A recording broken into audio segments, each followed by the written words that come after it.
जय हिंद दोस्तों, वंदे मातरम। आज का जो टॉपिक है वो है कि बांग्लादेश पर कब्जा करने में भारत को कितना टाइम लगेगा, कितना घंटा लगेगा। लेकिन ये सब जानने से पहले आपको कुछ पृष्ठभूमि जो है समझ में आना चाहिए। अगर आप वो नहीं समझोगे तो फिर आप ये भी नहीं समझ पाओगे कि कितना कब्जा लगेगा और कैसे कब्जा भारत कर सकता है भारत के ऊपर, बांग्लादेश के ऊपर। इसमें आप देखते होंगे कुछ दिन पहले से कि पाकिस्तान, चाइना, अमेरिका और बांग्लादेश सब एक हो चुका है। अब इन लोगों का एक ही मकसद है कि भारत को किसी तरह डुबाना। और भारत को डुबा कैसे सकता है? डुबाने के लिए आपने 2-3 साल पहले एक जिहादी का वक्तव्य आया था कि चिकन नेक को हम काट के भारत के 7 राज्य जो है उनको हम अलग कर सकते हैं। जी हाँ, इस पे सबकी नजर है। लेकिन जब बाइडेन सरकार था अमेरिका का, उस टाइम पे उसने पूरा मेहनत कर रखा था कि भारत को किस तरह तोड़ना है, चाइना के साथ मिलके। वो तो अब ट्रंप की सरकार आ गया तो थोड़ा सा स्थिति चेंज हुआ है। लेकिन उसने अपने जाने से पहले ऐसा कारनामा कर दिया कि चाइना को एकदम आसान करवा दिया। 2017 ईस्वी में जब गलवान डोकलाम वाली कहानी हुई थी, तो वहां पे गलवान के अंदर जो चाइना था वो एक रोड बना रहा था। वो रोड वो अपने ही जगह में बना रहा था, लेकिन इससे भारत को कोई दिक्कत नहीं थी कि वो अपने जगह में कुछ भी करे, उससे हमें कोई प्रॉब्लम नहीं है। लेकिन वहां पे मनसा मैन होता है। आप अगर कोई भी घर में काम कर रहे हो, अगर आप गलत मनसा लेके कर रहे हो तो उस पे बगल वाला रोक जरूर लगाएगा। या आप अपना खुद के फायदे के लिए करा रहे हो तो भी ठीक होता है, लेकिन अगर किसी को प्रॉब्लम में डालने के लिए कर रहे हो तो अगले को किसी ना किसी तरह पता चल ही जाता है। सेम कहानी हुआ गलवान में। इसका विरोध जो है भारत ने किया, लेकिन क्या है, वहां पे गलवान के पास भारत का सीधा तौर पे दखल नहीं होके भूटान का जो है सीमा चाइना के साथ ज्यादा लगता है। तो अगर नियम के हिसाब से देखा जाए तो भूटान को उसका विरोध करना चाहिए था। लेकिन भूटान एक छोटा सा देश है, उसको जब चाहे चाइना तब उसको रगड़ सकता है। भूटान का जो रक्षा नीति है वो भारत के ऊपर ही निर्भर होता है। भारत का बहुत सारा सैनिक जो है भूटान के अंदर रहता है, जिसको इम्फ्राट भूटान कहा जाता है। लेकिन वहां पे क्या किया गया, भारत की तरफ से लगभग 300 सैनिक जो कि 6-6 फीट का हो, मिनिमम 6 फीट का हो, उनको भूटान का वर्दी पहना दिया गया और चाइना के जो सेना था उसके सामने खड़ा कर दिया गया। खड़ा करते जब चीन का सैनिक वहां पे खड़ा हुआ लड़ने के लिए, तो चीन की सैनिक 4-4 फीट का और सामने खड़ा था 6-6 फीट का, तो दोनों में आपस में भिड़ंत होना शुरू हो गया। लेकिन इस पे काफी दिन तक टकराव चला। फिर उन्हें समझ में आया कि ये भूटान का सेना नहीं, ये भारत का सेना है। वर्ल्ड लेवल पे, अंतर्राष्ट्रीय लेवल पे वहां बातचीत चला। फिर लास्ट में चाइना को समझ में आ गया था, क्योंकि जो डोकलाम में घटना हुआ था उससे बहुत ही हताश था चाइना। लेकिन चाइना एक ऐसा देश है, आप लोग याद रखिए, कि वो अपने करनी से कभी बाज नहीं आता है। वो कभी ना कभी गलत हरकत करेगा ही करेगा। उसकी मनसा जो होता है वो कभी चेंज नहीं होता है। वो हमेशा मनसा वही लेके चलता है। जैसे आपने देखा होगा कि कबूतर किसी नदी में जब बगुला बगुला जब नदी के किनारे पे खड़ा रहता है तो एकदम से एकाग्र होकर खड़ा रहता है, कभी तो मछली छोटी वाली आएगी और कभी तो हम उसको पकड़ेंगे। सेम कहानी चाइना का होता है, वो इंतजार करते रहता है और धोखा देके करने वाला रहता है। गलवान जो है वो जो सिलीगुड़ी का गलियारा है भारत का, जिससे कि असम जाने के लिए लगभग रास्ता है, और वो चिकन नेक उसको भी बोला जाता है, मुर्गे की गले की तरह है, जिसकी चौड़ाई 20 से 22 किलोमीटर मात्र है, जिसके ऊपर बांग्लादेश, चाइना सबका नजर लगा हुआ रहता है। वहां पे क्या है, चिकन नेक से एकदम सीधा, जो मेरे बगल में आप फोटो देख रहे हैं, वहां से एकदम सीधा जहां वो रोड बना रहा था गलवान है। और वहां पे रोड बनाने की उनकी मनसा क्या था, धीरे धीरे हम यहाँ रोड बनाएंगे, भूटान के साथ जो है दबाव देके उनके साथ संधि करेंगे और यहां से सीधा सेना भूटान के अंदर उतारेंगे और चिकन नेक के ऊपर हमला करके बीच से भारत को रातों रात 12 घंटे के अंदर जो है कैप्चर कर लेंगे उसके ऊपर और अलग कर देंगे, जो कि उसमें जो मनसा पाल रखा था उसमें कामयाब भी हो सकता था, क्योंकि चाइना वगैरह जो है कभी भी सीधा वार नहीं करता है, पीठ पीछे वार करता है। उसके लिए राजनीतिक चाइना ने और वर्ल्ड लेवल का पूरा बंदोबस्त कर रखा था। अब आप जाइए, अमेरिका इसमें अहम भूमिका कैसे निभा रहा था। अमेरिका का जो बाइडेन सरकार था वो बांग्लादेश के ऊपर कड़ा नजर बना के रखा था, और बांग्लादेश में जो था शेख हसीना की सरकार थी। शेख हसीना को पता था कि भारत के बगैर बांग्लादेश का जो विकास है वो हो नहीं सकता है, इसके लिए भारत से मदद लेना ही पड़ेगा। तो वो चाइना बीच बीच में जाती भी थी, लेकिन भारत की सुरक्षा से वो बिल्कुल भी खिलवाड़ नहीं करती थी। ये चीज बाइडेन को पता था, और बाइडेन सरकार जो था अमेरिका का, वो चाइना की मदद से वो सरकार बना हुआ था, क्योंकि जब बाइडेन की सरकार नहीं थी वहां पे, तो उस टाइम पे उनका जो संपत्ति है बहुत ही ज्यादा कम हो गया था, कंगाल होने पे निर्भर था। राष्ट्रपति बाइडेन और उपराष्ट्रपति कमला हैरिस दोनों को का जो लड़का था उनको चाइना में बुला के शी जिनपिंग सरकार ने उन्हें गिफ्ट के रूप में अरबों डॉलर रुपए दिया था और कंपनी खुलवाया था। तो ये करने के बाद उनको आर्थिक स्थिति से मजबूत किया था। फिर चाइना के अंदर ट्विटर को अपने हैंडओवर लेके चाइना ने वहां पे ट्रंप सरकार को गिरा के बाइडेन सरकार बनाया था। तो बाइडेन सरकार जब पता चला कि इस बार अब ट्रंप सरकार ही आएगा, बाइडेन नहीं आ पाएगा, क्योंकि ट्विटर को एलन मस्क ने खरीद लिया था, और एलन मस्क जो था ट्रंप का खास दोस्त था। तब उन्होंने चाइना की मदद से सोचा कि बांग्लादेश जो है वहां पे सबसे पहले चिकन नेक जो है सिलीगुड़ी गलियारा भारत का, इसको हड़पने के लिए, काटने के लिए बांग्लादेश में सत्ता परिवर्तन बहुत ही जरूरी है।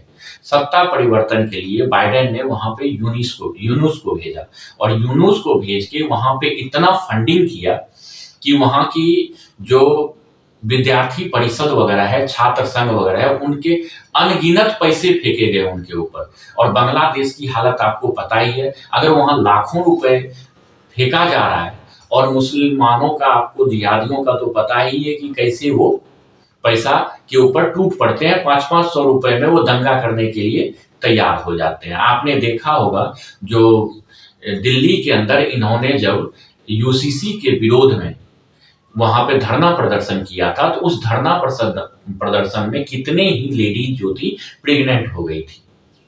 ये हालत था वहां का। तो उन्होंने यूनिस सरकार के थ्रू वहां पे पैसा फेंका, छात्र संगठन को उकसाया, और इतना ज्यादा उकसाया कि उन्होंने हिंदुओं का कत्लेआम किया, मंदिरों को तोड़ा, और यहां तक कि शेख हसीना की सरकार को उखाड़ के फेंका। शेख हसीना भारत भाग के आई, और भारत उनकी हिफाजत कर रहा है।